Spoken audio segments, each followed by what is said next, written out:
Eu queria falar com você hoje sobre o maior problema do ser humano. Será que alguém se arrisca aqui a acertar ou a chutar que problema seria esse? O que na sua opinião hoje é o maior problema das pessoas? Pense aí. É sobre isso que nós vamos falar hoje. Qual é o maior problema do ser humano? Quem se arrisca? Ninguém se arrisca?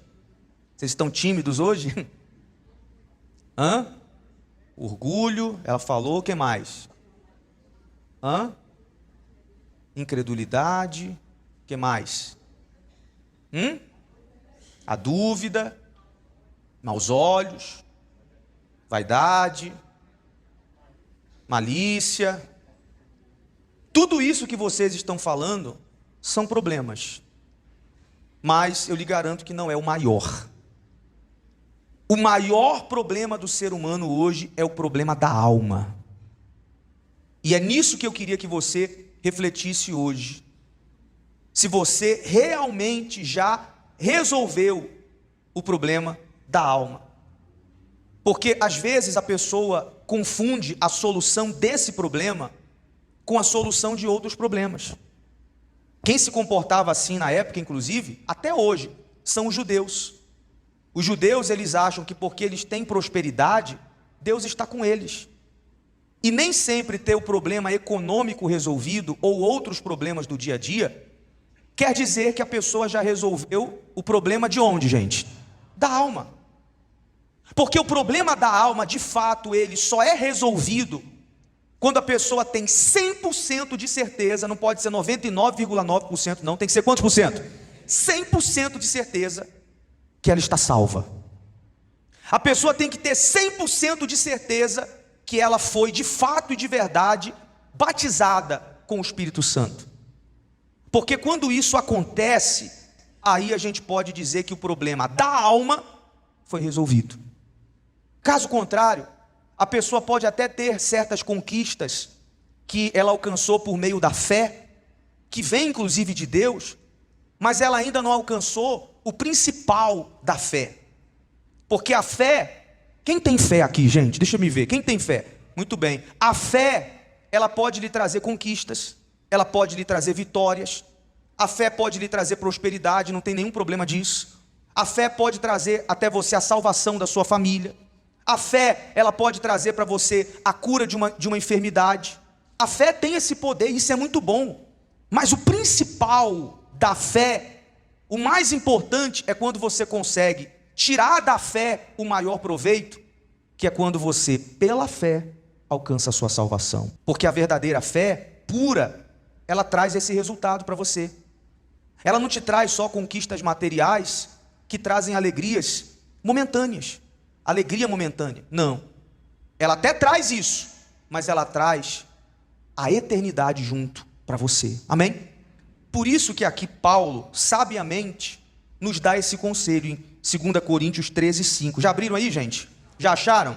Se você não tiver a Bíblia, vai aparecer ali. Ele diz: examinai-vos a quem? Olhe para mim, por favor. Então você entende que só você pode fazer esse exame. Só você. Porque pedir esse exame para o outro é falho. Porque se você me pedir para te examinar, ou eu pedir para você me examinar, a gente vai se examinar do lado de fora. Se eu perguntar para você, me examina e você acha que eu estou na fé? Você vai dizer que estou. Porque eu estou aqui, estou pregando. Você não sabe da minha intimidade com Deus, se eu estou bem, se eu estou mal. Naturalmente você vai dizer que eu estou como, gente? Na fé. E se perguntar para mim, eu vou dizer a mesma coisa de você. Você está aqui na igreja. Você foi convidado para essa reunião, você está aqui atento, ouvindo a palavra. Aparentemente todo mundo aqui está como, gente? Na fé. Você vê, essa é até uma linguagem que a gente usa dentro da igreja, né? Vocês devem ter ouvido muito falar sobre isso. Você encontra o pastor, você encontra o obreiro. E aí, fulano? Na fé? É ou não é, pessoal? Eu cheguei aqui hoje, encontrei o pastor Marcos e os pastores, eles nem perceberam. Mas eu falei, ei, Marcos, na fé? Na fé. É o que a gente fala. Está na ponta da nossa língua. Sim ou não, gente? Não que o pastor Marcos não esteja na fé, por favor. Está na fé. Mas a pergunta é, será que todo mundo que diz estar na fé, realmente está? Quantos que você conhecia que sentavam aí do seu lado e diziam estar na fé e hoje estão no mundo? Quem conhece alguém, gente? Levante as mãos. Olha quanta gente. Quantos que você ouvia falar que estava na fé e estava aqui, pregando nesse altar, e hoje não estão mais? Você conhece, pessoal? Pois é. Não estavam. E esse exame só você pode fazer de uma forma sincera e minuciosa. É a hora de você avaliar se a sua fé é a fé útil ou é a fé inútil. Vou dizer para você qual é a diferença desses dois tipos de fé. Esses que diziam estar na fé e não estão mais, é porque tinham a fé, mas era a fé com qual qualidade, gente? Inútil. Você sabe que tipo de fé é essa? É a fé da bênção. É aquela pessoa que ela, enquanto as coisas estão acontecendo, ela está firme, ela está sorrindo. Quando as coisas param de acontecer, ela começa a murmurar, ela se entristece e começa a ensaiar um abandono dessa fé que não é verdadeira. É aquela fé, ela tem fé para ser curada, ela tem fé para conquistar, ela tem fé para ganhar dinheiro, ela tem fé para arrebentar. Mas na hora em que ela passa por situações que todos nós vamos passar, por exemplo, desertos. Tem alguém que possa dizer assim, eu nunca vou passar por um deserto? Tem alguém que possa dizer isso, gente?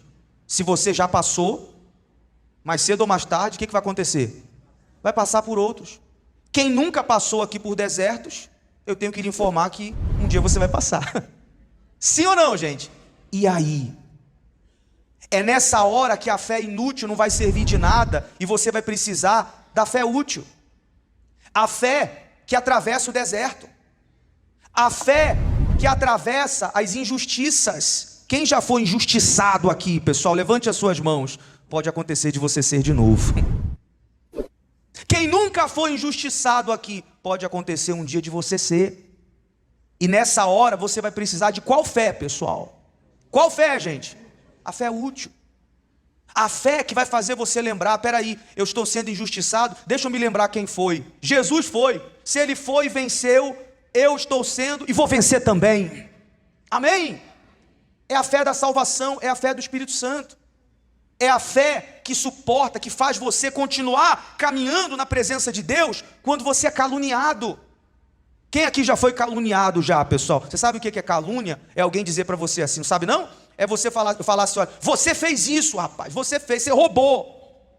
E ele tem 100% de certeza que ele não roubou. Como é que se chama isso, gente? Calúnia. Você falou de mim, e porque você falou de mim, eu vou mandar você embora desse emprego aqui. Do dia para a noite a pessoa estava empregada, e por causa de uma calúnia, como que ela está no outro dia? Desempregada. E aí? Se a fé é a fé útil, é a fé de permanecer até o fim, é a fé da salvação, a pessoa pensa, não é por isso que eu vou abandonar o meu Jesus. Amém? Se eu perdi esse emprego, se eu perdi isso, se eu perdi aquela amizade, se eu perdi um parente, você sabe que quem tem a fé inútil, perder alguém, é motivo para ela ficar com raiva de quem, gente? De Deus. Como se alguém aqui fosse viver para sempre, né? É ou não é verdade? Mas é para isso que a fé útil vai te servir. Para você ser forte quando perder um parente, um familiar que você tanto ama. Por exemplo, imagine a família das pessoas que perderam os familiares no voo de sexta-feira. Vocês souberam da notícia, não souberam, gente? É uma das mortes, é uma das perdas que eu acredito que mais dói. São essas que a pessoa não dá nem sinais, né? Uma coisa é perder um familiar que está muito debilitado, que está muito doente. Você já fica até, digamos que esperando, né? Puxa, qualquer hora o fulano pode partir. Agora sim, saiu na esquina e não volta mais. Imagina a dor da mãe. Imagina a dor do pai. Imagina a esposa que o marido foi para um curso e não voltou mais. E vice-versa, a mãe que o filho foi fazer uma prova e não volta mais.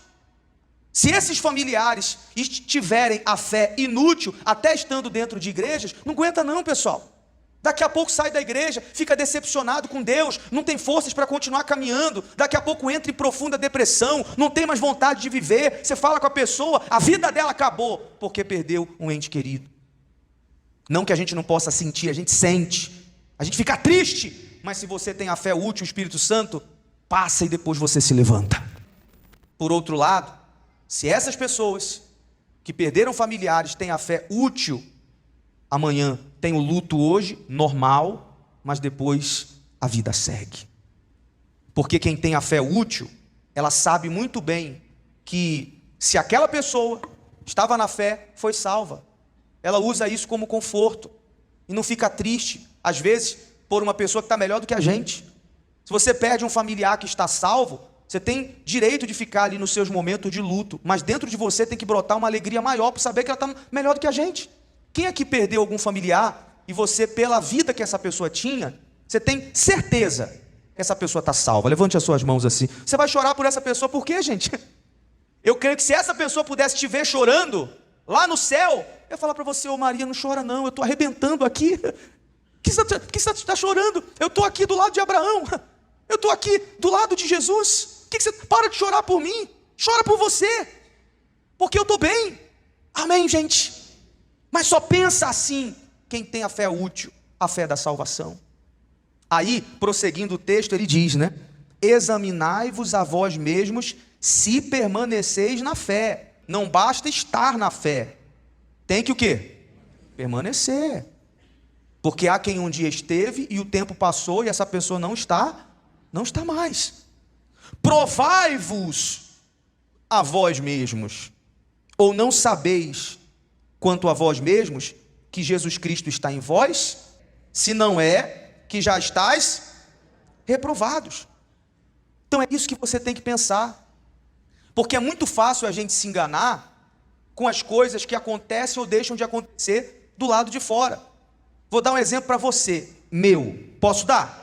Vou dar um exemplo para você do pastor. Olha como é fácil a gente se enganar, você da sua forma e eu da minha forma. Por exemplo, eu aqui, digamos que eu oro pelo doente e o doente é curado. Eu oro e o doente é curado. Isso serve para me animar ou para me desanimar? Animar. E isso aqui pode simular que eu estou na fé. Orei, o doente foi curado, Deus é comigo. Eu oro pela pessoa que está com problema econômico e a pessoa prospera, Deus é comigo. Eu oro pela pessoa que está com problemas familiares, o filho se converte, vem para a igreja, enfim. É muito fácil da gente se enganar. Por isso que Jesus, lá em Mateus 7, 22, se quiser abrir, pode abrir, senão eu ponho aqui. Ele disse isso, põe na tela aí, por favor. Muitos me dirão naquele dia. Que dia é esse aqui, gente? Que dia é esse aqui, pessoal? O dia da prestação de contas. O dia que vai chegar para todos nós. O dia que eu e você vamos estar diante de Deus para dar conta daquilo que fizemos aqui. Nesse dia não vai ter como esconder nada. Nesse dia não vai adiantar a gente chamar um advogado e dizer: ô fulano, me ajuda aqui, porque ali tudo vai ficar às claras. Tudo que foi oculto, tudo que ficou debaixo do tapete, todos os arquivos mortos, aquilo que ninguém soube, que as maiores investigações não conseguiram detectar, naquele dia vai ficar tudo às claras. Nesse dia. E Jesus vai dizer para alguns, né? Muitos me dirão naquele dia: Senhor, Senhor, não profetizamos nós em teu nome? E em teu nome não expulsamos demônios? E em teu nome não fizemos muitas maravilhas? Pensa comigo, hein, gente? Aqui Jesus está falando com quem, pessoal? Quem é que expulsa demônio, pessoal? Quem é que faz maravilhas? Quem é que cura os enfermos? Os pastores. Quem é que faz esse trabalho aqui? Os pastores, os obreiros. E ele diz aqui: e então lhes direi abertamente: nunca vos conheci, apartai-vos de mim, vós que praticais a iniquidade. Então aí você tem a prova que até pastores, obreiros, tem casos de alguns desses ter a fé inútil. A fé para fazer coisas aqui nessa terra, mas não tem a fé de entregar a alma para Deus. Não tem a fé da salvação. Não tem a fé de se manter na fé até o fim.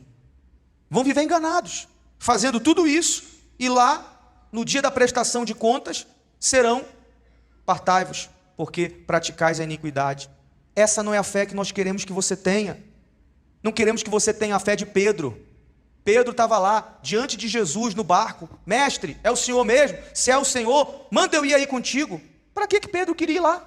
Não era só crer que era Jesus, pessoal? Jesus falou o que para ele? Quando ele pediu para ir lá, o que Jesus disse? Vem. Aí você vê, ó a fé de Pedro. Teve a fé para descer do barco. Desceu ou não desceu? Caminhou um pouco sobre as águas. Depois o que aconteceu com ele, gente? Fundou. A fé para começar, mas não teve a fé para ir até o fim. Lembre você aí dos 10 leprosos. Eram 10 leprosos. Foram aos sacerdotes, foram curados. Depois voltaram lá para agradecer. O que disseram para eles? Ué, não eram 10?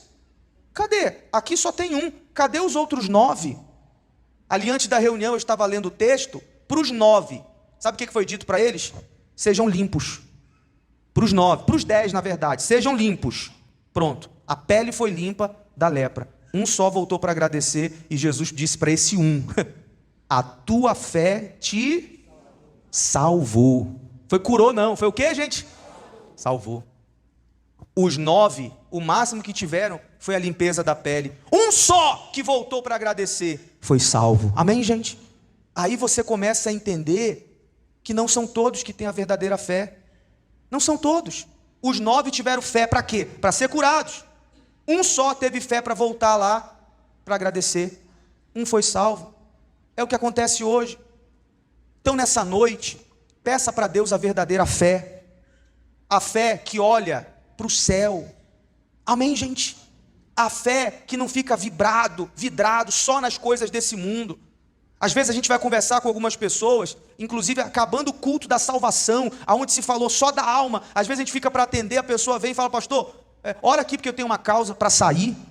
A causa na justiça, não tem problema, mas não tem dia para isso, pessoal. Não tem momento para isso, gente. Às vezes a gente está buscando o Espírito Santo na igreja, aí você olha para o lado, está lá a pessoa com aquele álbum, orando pela família, na hora da busca do Espírito Santo. Tem algum problema de orar pela família, gente? Nenhum, mas na hora de cuidar da alma, da salvação. Por isso que muita gente não vai até o fim. Por quê? Porque desenvolvem a fé inútil que não funciona. Quem está entendendo, pessoal? Então isso é um segredo para a vida toda. Eu quero que você se pergunte hoje, como eu disse, o exame é pessoal. Só é o exame mais preciso. Sabe aquele exame que não falha? O exame mais preciso, infalível, é quando a gente mesmo faz. Porque o que está aí dentro, quem é que sabe? Eu sei? Quem sabe? Vocês mesmos. Só você sabe. O que está aqui dentro, só eu sei. Então faça um exame preciso da sua alma nessa noite. E pense: realmente eu estou na fé? Realmente a minha fé é a útil? Eu tenho fé para ir com Jesus até o fim, independente do que possa me acontecer ou do que eu venha a perder? Eu tenho essa fé? Quero que você pense: realmente, se Jesus voltasse hoje, agora, 7h37, eu seria salvo? Se acontecesse um acidente, como aconteceu sexta-feira, que aquilo, eu até falei lá no solo domingo, né? Perguntei assim: quem viajou de avião esse mês? Muita gente levantou a mão. Aí eu falei: podia ser o seu avião. A pessoa: credo, está amarrado. Eu sei que é comum, mas é uma verdade. Será que eu pergunto aqui quem viajou de avião esse mês, pessoal? Quem viajou de avião esse mês aqui, gente? Quem viajou? Pois é. Quem não viaja? A morte, ela pode chegar a qualquer momento. Para cada um de nós. Não é o problema. É o problema, gente? Morrer, todo mundo vai morrer. Você tem que estar salvo. Para ser salvo, você tem que pegar toda a sua vida. Não pode ser 90%, 99% não. Tem que ser 100%. E entregar aonde? No altar para Deus. Amém, pessoal? É isso que você tem que fazer. Pegar toda a sua vida. Dizer para Deus: olha, está aqui, eu quero ter a fé útil. Toda a minha vida eu entrego para o Senhor. Acabou. Quem tem a fé útil, uma forma de você avaliar se você tem a fé útil, é quando você chega no ponto de você não temer mais a morte. Não é que você quer morrer não, tá, pessoal? Ninguém quer morrer, mas você vive como Paulo vivia. Paulo vivia dizendo o quê? Se eu viver, é o quê? É Cristo. O que ele queria dizer com isso? Enquanto eu viver, eu vou servir a quem? Se eu morrer, é o que, pessoal? É lucro. A gente tem usado nos últimos anos a palavra promoção para quem morre salvo. Quem quer ser promovido, gente? Pois é, se você morrer salvo, você foi promovido. Você saiu da terra, desse mundo que tem morte, que tem pranto, que tem lágrimas, que tem inveja, que tem roubo, que tem traição. Você vai para um lugar onde não tem morte, não tem roubo, não tem inveja, não tem traição, não tem dor, não tem lágrimas. A nova Jerusalém. Amém, gente? Então vai dizer que isso não é promoção? Sair de um lugar pior para um lugar melhor. Pensa comigo. Há motivo da pessoa ter medo da morte se ela está salva, gente? Não tem. Agora, quem não está tremendo, está um joelho batendo no outro aí agora. Ah, meu Deus do céu. Que nem eu vi um vídeo esses dias de um grande cantor na internet. Vocês devem ter visto. Ele falou assim: eu tenho muito medo da morte eterna. Aí o rapaz perguntou para ele assim: por quê? Que ele falou: imagina eu morrer, vai acabar tudo. Imagina, acabou tudo. Eu amo viver. Possivelmente é alguém que não enxergou ainda a eternidade. Pensa que tudo acaba quando desce ali no caixão. Ali não acaba nada não, gente. Ali não acaba nada não. Ali só acaba o corpo. Só o corpo que acaba. Você é eterno. Sabia disso?